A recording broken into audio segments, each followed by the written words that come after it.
Welcome to another episode of League of Knowledge with your host, Panzer Dragon. And today we'll be giving my opinion and doing a guide on Darius for you guys, as I'm having a lot of fun smashing people's heads with this champion. And I just want to show you guys what kind of ideas I do have with Darius. Oh, and by the way, he's going to be a top laner, even though half the clips in this video will be jungle. But anyways, with all that being said, let's get started.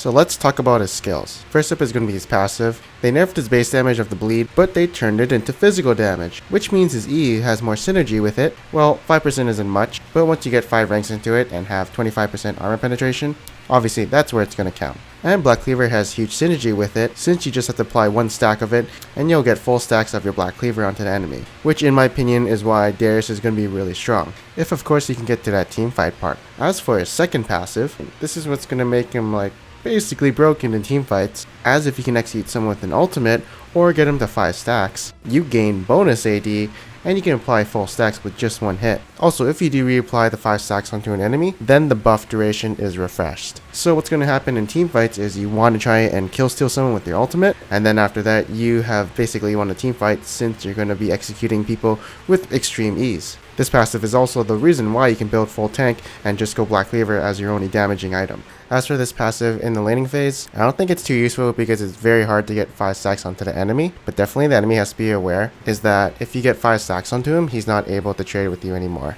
So all-ins from Darius is definitely one thing you could do. But again, it's pretty hard to get 5 stacks since they nerfed his base attack speed. So overall, this passive is an early game nerf, but it's an extreme buff to his mid game and late game, if you're of course comparing to how he was before, and that's what we're generally going to be doing in this video. Next up, let's talk about his Q.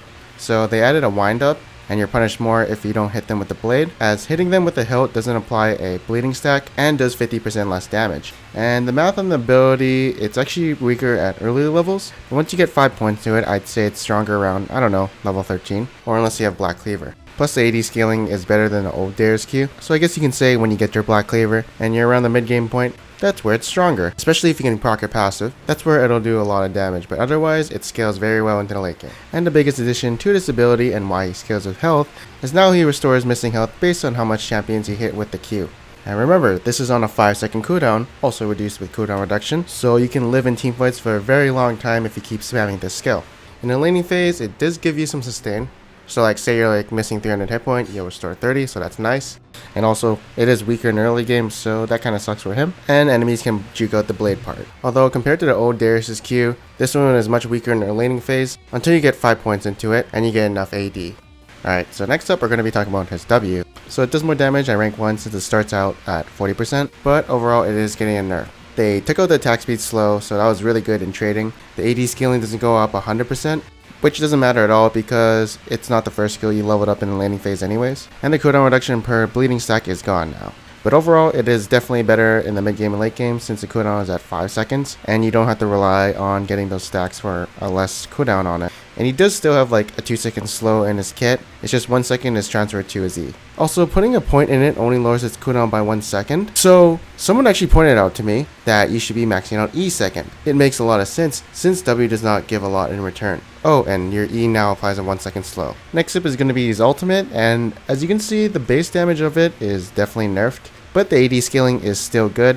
And you gotta remember, half of his kit was nerfed in compensation for the amount of power that Blood Rage gives. Oh, and there's also a new effect where it causes minions to flee, but that's not really that useful. Overall, I can just see him being picked up for his insane mid game and late game, as generally his kit does scale with levels. I'm pretty sure he doesn't really need items to be useful, and he's definitely more tanky than before, with the Q restoring missing health. So he's just going to be a big threat in the mid game and late game. Now next up, let's talk about the item build. For starting items, I'll probably go Doran's Blade or Flask. Since my early game is a bit vulnerable, I want to survive to that mid game and late game point. As for core items, I do want to get the Black Cleaver because of my passive, and then prioritize on hit point and resist after that. Attack damage isn't needed since you have attack damage coming from your passive, plus you scale levels now, so probably the only item you will get as AD would be that new Sterix gauge or something like Hex Drinker. Oh, and buy the Elixir of Wrath mid game. You'll be restoring a lot of life with this. But generally, what you probably want to do is just get the Black Cleaver and build defensive after.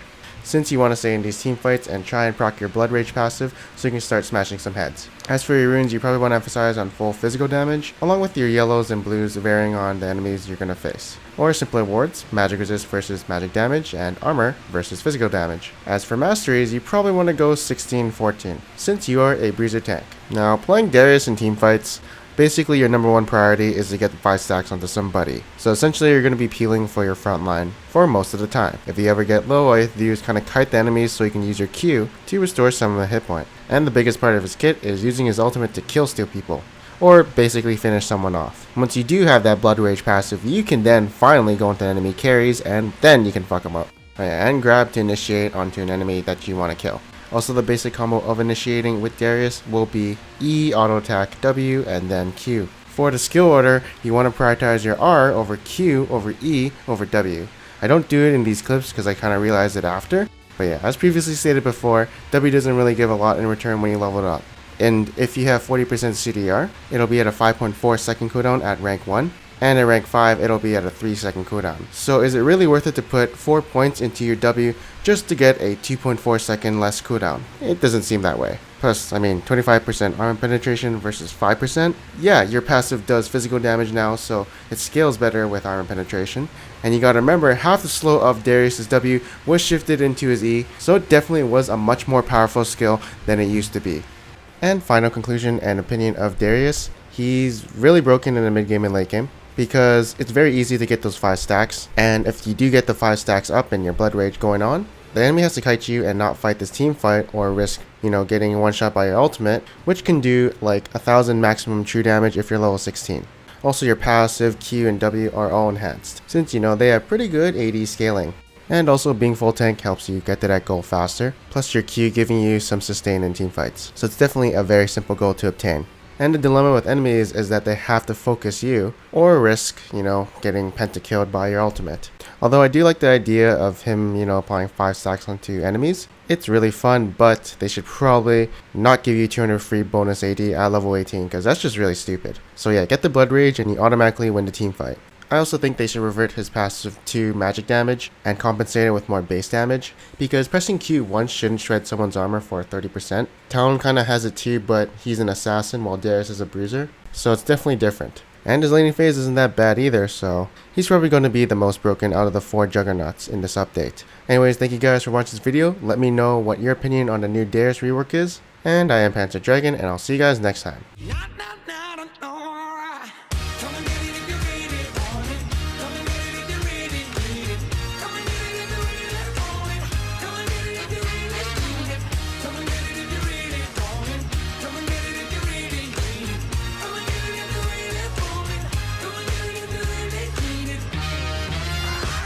So